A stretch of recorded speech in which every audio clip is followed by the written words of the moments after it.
Hi, everybody. It's July 20, 2021. I honestly wonder about people who are still stuck in the red or blue team because there has been so much that is in our face that shows us that there aren't two teams. They're working together. Here's Mitch McConnell, but pay attention to what he says about this fall because it's not going to be pretty. It never occurred to me after 3 highly effective vaccines were developed in under a year that we'd have difficulty getting Americans to take the shots. But that's obviously where we are. I want to underscore in the strongest possible manner I can.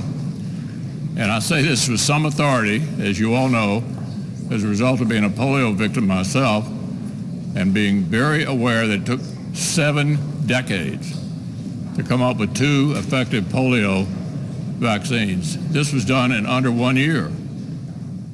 These shots need to get in everybody's arm as rapidly as possible, or we're going to be back in a situation in the fall that we don't yearn for, that we went through last year. The way to defeat getting back into the position we were last year is to get vaccinated. This is not complicated. 97% of the people who are in the hospital now for COVID are unvaccinated. So if there's anybody out there willing to listen, get vaccinated. It is not at all unclear that the way to avoid getting back in the hospital is to get vaccinated. I want to encourage everybody to do that and to ignore all of these other voices that are giving demonstrably bad advice. Ignore everyone but me. Being a polio victim. Ignore everyone but me. Ignore everyone but politicians who lie. More and more leaders around the country are coming out and saying, different versions of what they're saying, but they're saying, we are here. You are a character in 1984, George Orwell's book, dystopian book. Fictional? Not so much. We're here. Ignore everyone but the official narrative spoken by lying politicians. George Soros and the Bill and Melinda Gates Foundation. Yes, a consortium to buy UK maker of COVID tests for $41 million. That's just the maker of tests for $41 million. That's a lot. Isn't he so sweet? He's so sweet. Part of a consortium set to buy Mologic, a UK-based maker of COVID tests, in an effort to increase access to affordable state-of-the-art medical technology around the world. You know these guys. Oh, they love the ordinary people, the billions and billions all over the world. They love them. We want to help you. You know what the tests are? The deep nostril technology. The deep nostril technology. Okie dokie. Well, they have announced the launch of a new initiative, Global Access Health. Give somebody $41 million and hell, I'll sell it even to the most evil in the world. Well, you can check it out, but interesting here. Soros Open Society Foundations, which claims to be the world's largest private funder of human rights and social justice advocacy groups. BLM.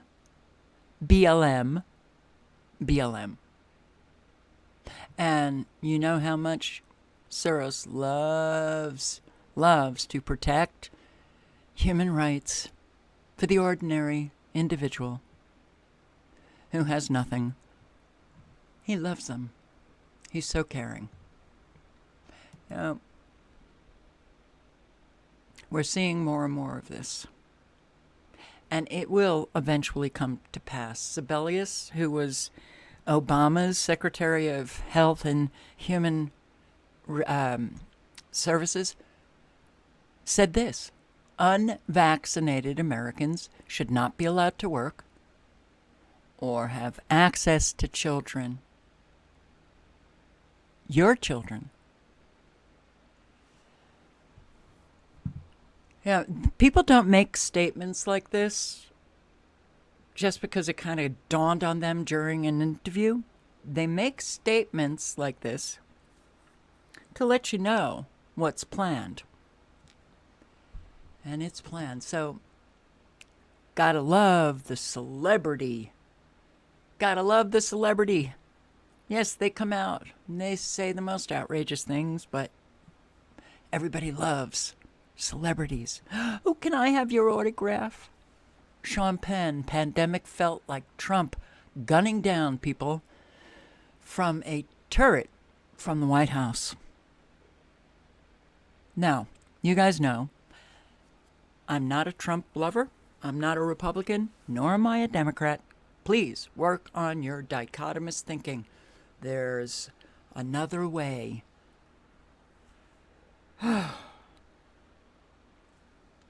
I never saw any of this. Pretty much everything that the Democrats claim about Trump, and I have a playlist on Trump. See, he's same old, same old. Yep, had a lot to say about Trump. But I would not say anything that's not true. And the Democrats, they have no problem saying anything that's not true. Well, so does Mitch McConnell and a whole lot of Republicans. No, we don't have a red and blue team. We just have one team. And the red and blue team are just going at it, going at one another's throats. And they don't even understand that they've been manipulated to get there. And these people, they're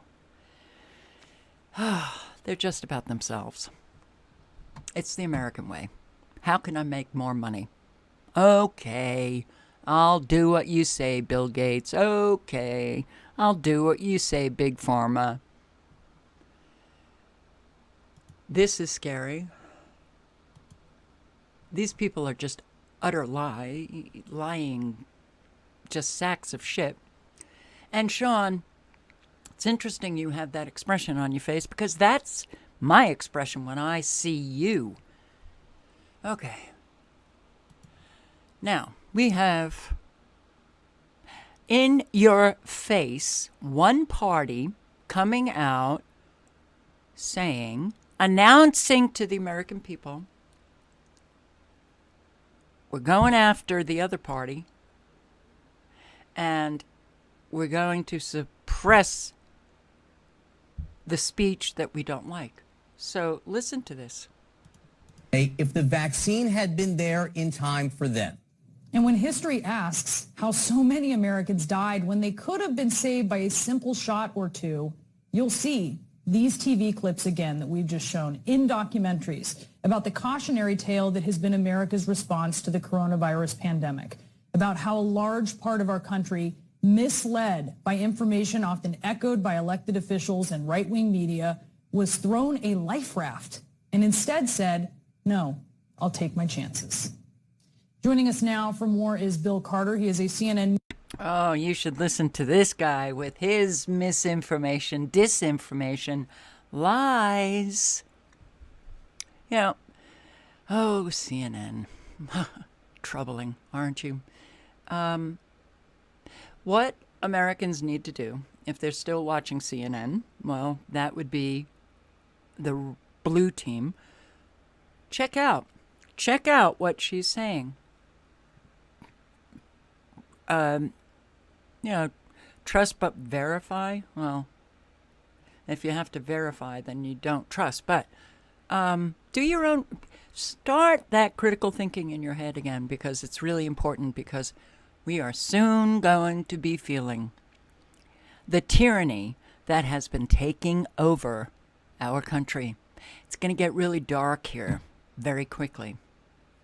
And unless Americans unite to fight back, well, we are looking at a very different way of life. Listen to this. This is the White House press secretary. This is nothing you would have ever heard until now. Providing for Facebook or other platforms to measure and publicly share the impact of misinformation on their platform and the audience it's reaching. Also with the public, with all of you, to create robust enforcement strategies that bridge their properties and provide transparency about rules. You shouldn't be banned from one platform and not others if you for providing misinformation out there. Wow. Banned from the internet, perhaps. Maybe that's where she's going. Letting you know, oh, well, you shouldn't be just banned from one social media platform. You should be banned from all of them. Okay. This is in your face and an announcement to the American people. Government controls the information that you get. Have you heard any outrage? I haven't. This is your government telling you that First Amendment right that you have, we, along with social media, are destroying it. Hello? Anyone home? Senator Hawley, big tech, acting like arms of the government. It's scary stuff. It really is censorship. No kidding. Now, this censorship has been going on for years, getting worse and worse and worse. I mean, when they censor the President of the United States, you know something's wrong. Doesn't matter. I don't like him. Other people don't like. It doesn't matter. When you are a country, you got these principles, one of which is the First Amendment. You got that free speech, right? You live it. You don't destroy it. When you destroy it, that means you're going tyranny. Okay, here. Yeah, the spreading of misinformation. And our government misinforms, but they don't ban the Democratic Party, because they've been banning Republicans, congressmen and women, from social media. I think the latest one that I saw was Green. Oh, I can't remember her name, but she was grounded by Twitter for a couple of hours. When they start banning accounts by the so-called elected officials of the red team, and you never see the blue team going down, well, that means what?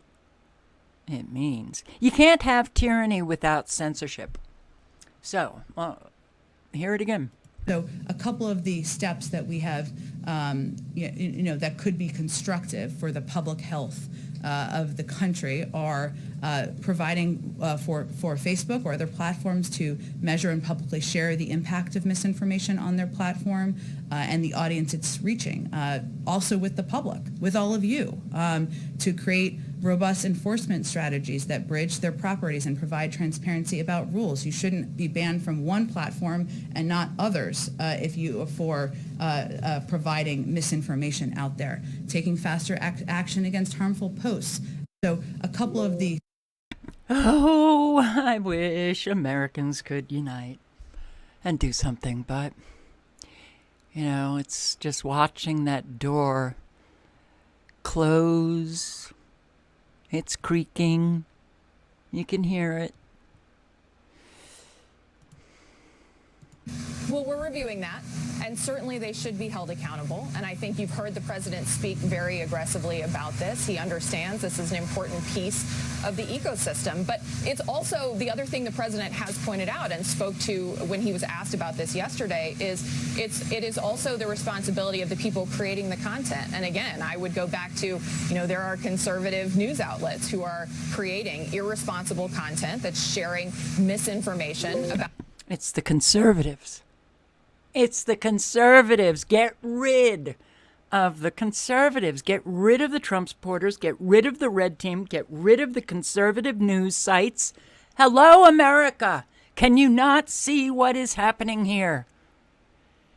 This is tyranny.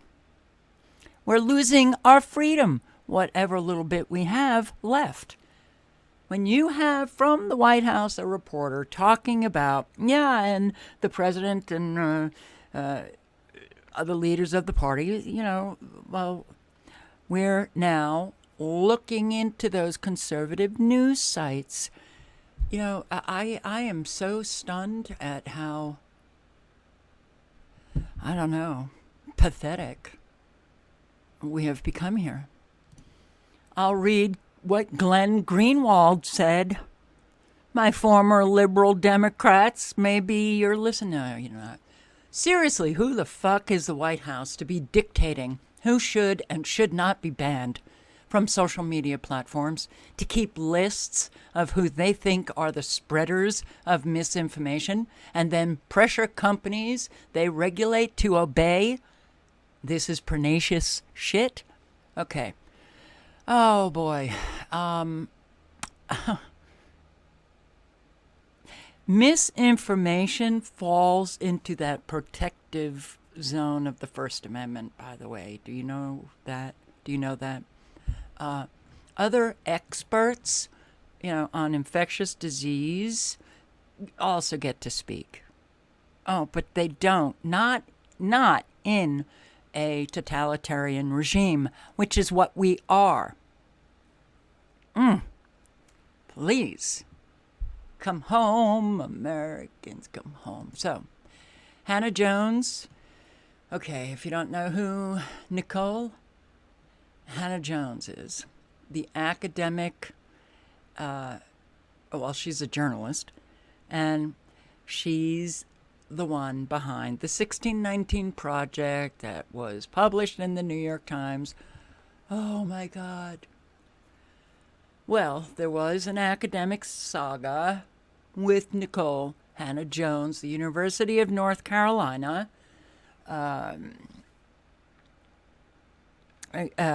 offered her a associate professor or something like that, but they did not offer her tenure. Well, and okay, Nicole Hannah Jones is black.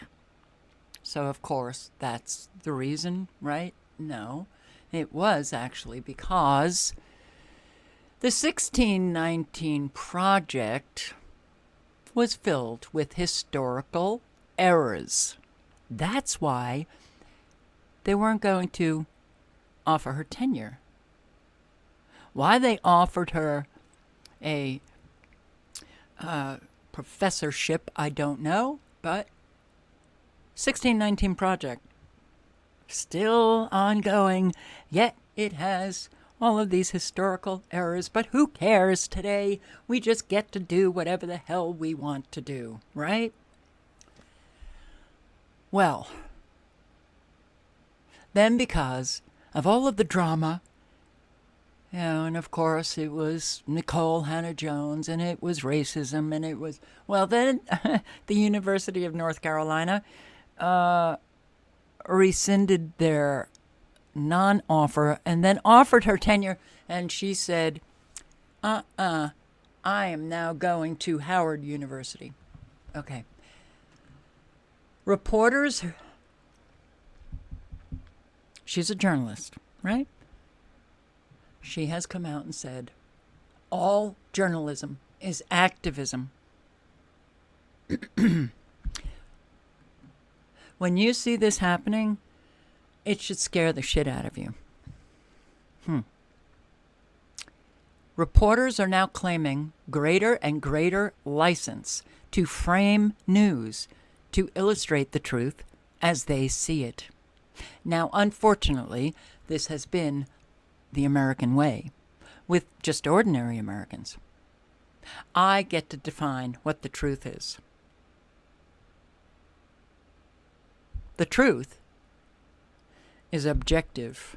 It's factual. Getting to that is hard. But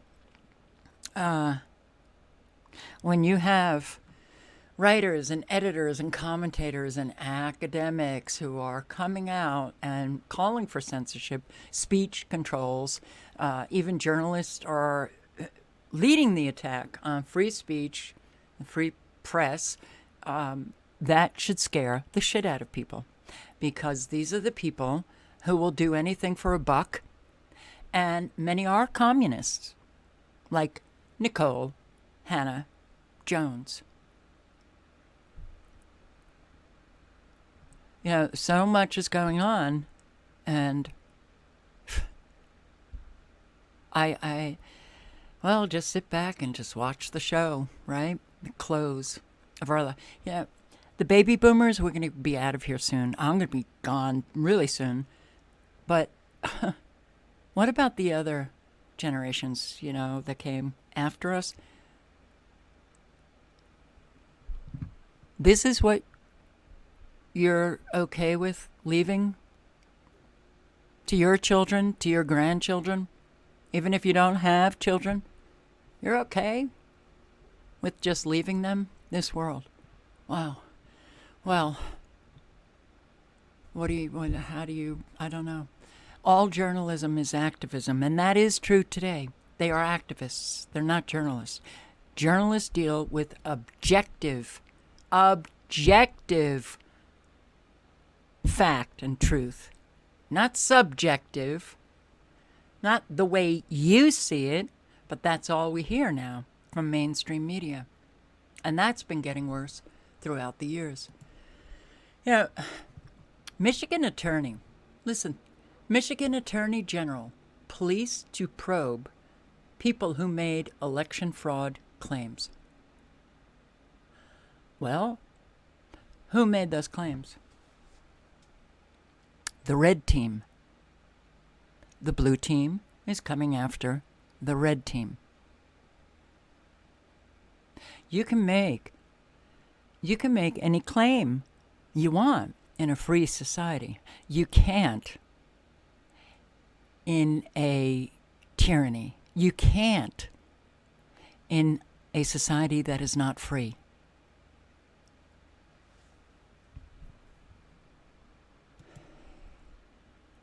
Embracing corporations as surrogates for government action. The White House is openly calling for greater corporate action to address censorship, healthcare, and other issues. That call is being supported by a growing list of Democratic members, journalists, academics, who have discovered the advantages of shared corporate governance. Governance is already taking over. Governance is local governance, as opposed to you have your state government and you've got your federal government. Regional governance. The changes in our country have been profound and many. So this is your 1619 project. This is Nicole Hannah Jones. Now, does she look like a serious-minded journalist, professor? Not to me. Not to me.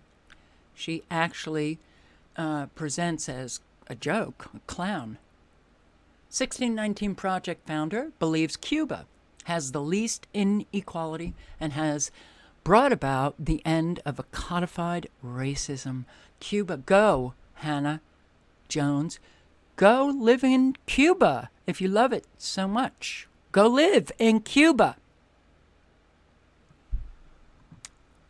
You want to know why Cuba has the least inequality because it's a communist nation and they bring everybody down to the lowest level. Everyone. That's why they have the least inequality. Now, a whole lot of the younger generation, yep, just give me one generation and I'll turn a country communist, and that's a paraphrase of, was it Lenin? Yeah, Lenin. Vladimir Lenin, communist. Well, our young now have no clue what they are talking about when they are rah-rah socialism, rah-rah even communism.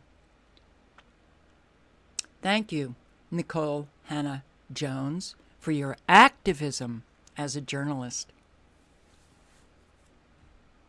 It wasn't misinformation or disinformation. No, keep Hannah Jones alive and well on social media and the internet. Oh my God, she praised communism for solving racism in Cuba. The lies. The lies, the lies. Here, a Cuban American, I'm going to assume, but I could be wrong, but I do believe he is in the United States. He sure is Cuban. And, well, he's got something to say to BLM. Directly to Black Lives Matter movement. You guys suck. You know why? You know why you guys suck? Because any of you guys live in a communist country, in the socialist country. The day you guys go to Cuba, at least for a month, at least, then you guys can talk about Cuba. Then you guys can talk about Cubans. Cuba is not a paradise. Cuba is not like a pretty island. It's not. Cuba is a dictatorship country. Cuba is a dictatorship government. People are protesting right now in Cuba. They're not protesting because they want the embargo to be off. No. They're protesting because they want to be free. They're protesting in Cuba because they want a freedom. That's why they're protesting. The day that the Cuban people have freedom, the embargo disappear. Any restriction that United States have over Cuba are gonna disappear. I see it like that. When the people in Cuba have freedom. In Cuba you cannot speak, you cannot think. Thinking in Cuba take you to jail. Speaking in Cuba take you to jail. In order that has to be with embargo. In Cuba it's not about color, it's about head, it's about mouth. Whatever you think, whatever you talk, that the government don't like, they can take you to jail. They can kill you. They can kill you. They can disappear you. And your family cannot do anything. If your family go to the street to protest, the whole family disappear. And nobody do nothing about that. And the whole world know that. How bad are the Cuban government. So stop lying to American people. Stop lying to the American people. Yes, that's how they got their least inequality. Whether you're white or whether you're black in Cuba, you do not have the freedom to speak honestly. You will disappear. And they don't care about the color of your skin. You will disappear. Yeah. Wow, man. The lying in this country. Journalists they're simply a propaganda arm of our government. That's it. That's it. You know, listen to this. It's truly, well, it's just going to go on. It's just going to go on. Why bother getting upset about it, Carol? Why? This is just the way it is. And then on Cuba, you're talking today about how some of these protests are inspired by people exhausted with the government. Why is it that yesterday the State Department was saying that this was all happening out of concern about rising COVID cases? Well, I would say first that the protests were just happening yesterday. We're still assessing what is motivating and, of course, and driving all of the individuals who came to the streets. But we know that when we say exhaustion, the manner by which the people of Cuba are governed, that can cover a range of issues, whether it's economic suppression, media suppression, lack of access to health and medical supplies, including vaccines. There are a range of reasons and voices we're hearing from people on the ground who are protesting. So when these protesters are yelling freedom and enough, there are people within the administration who think they're saying freedom from rising COVID cases. Again, I would say that when people are out there in the streets protesting and complaining about the lack of access to economic... Okay, it took the administration via Psaki the longest time to admit, oh, okay, it is a communist regime, and yeah, they are protesting because they're very, very, very oppressed. Why did it take them so long? Because they didn't want the millennials or the younger generations to hear how bad communism is. And why did they? Well, you have no access to the internet. Do you think that that was just the Cuban government doing that? Or did they get direction from the United States government? We don't want to see what is happening in Cuba. We do not want to see people marching for their freedom, for their actual human rights. You know, we had just recently, when these protests started, the Secretary of Department of Homeland Security telling Cubans and Haitians, look at what's happening in Haiti, not to come to the United States. Do not come to the United States. Wow. Okay. So I guess it's only El Salvadorians, Guatemalans, Hondurans, and Mexicans. Too bad. Cubans, Haitians. Oh, Venezuela. You can come. Now, those trying to escape Cuba, they have a legitimate claim to cross the border and seek, I want to say amnesty. Is that the word I'm looking for? But to say don't come while, well, what's the June number of those crossing the border? It was nearly 200,000. 200,000 crossed the border illegally, but don't you Cubans come. What, okay. All single adult Venezuelan, Haitian, Cuban migrants to get mass release. Only Venezuelan, Haitian, and Cuban migrants? What about all the others? They get mass release. Why? Because there's so many coming across the border, migrants, and, well, they just can't keep them. Overcrowding at the Border Patrol stations. Just release them.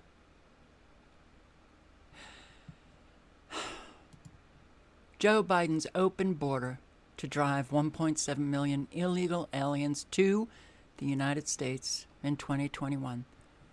But you Cubans, you stay in Cuba. You stay in Cuba, because we don't want Cubans escaping into the United States to let Americans know what it was like. So, look, we're in big trouble. But have you seen this? This is amazing. It is so friggin' amazing. We have Reuters, mainstream media, that promoting AOC's store. We've got a congresswoman who has a store, and she is creating merchandise for people to buy. Don't you think that there's something wrong with this? Like, so you created maybe this is why she's one of the least effective congresspersons in Congress. Maybe it's because she's such a capitalist. But look at Reuters, what they're doing. Oh, she's got tax the rich, fight for our future, tax the rich sweatshirts. She's now selling merchandise. Alexandria Ocasio-Cortez, has become one of America's most prominent progressive Democrats who has, well, her ranking the least effective because she's not really doing anything for you. She's got a job to do for the globalists, and that's why she's there. Democrats, with her calls to tax the wealthy and spend heavily to fight climate change. Now she is investing heavily in her online store, selling merchandise with her name, initials, slogans, as a fundraising effort and profile building exercise. Wow. Well, that must take up some of her time, don't you think?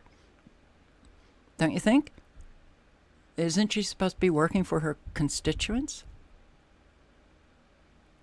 This is what's going on now. A mainstream media outlet promoting a congresswoman's online store so that she can profit. Okay, ICE director admits Biden administration has limited ability to track illegal immigrants released into the United States. Why are they bringing in so many young men?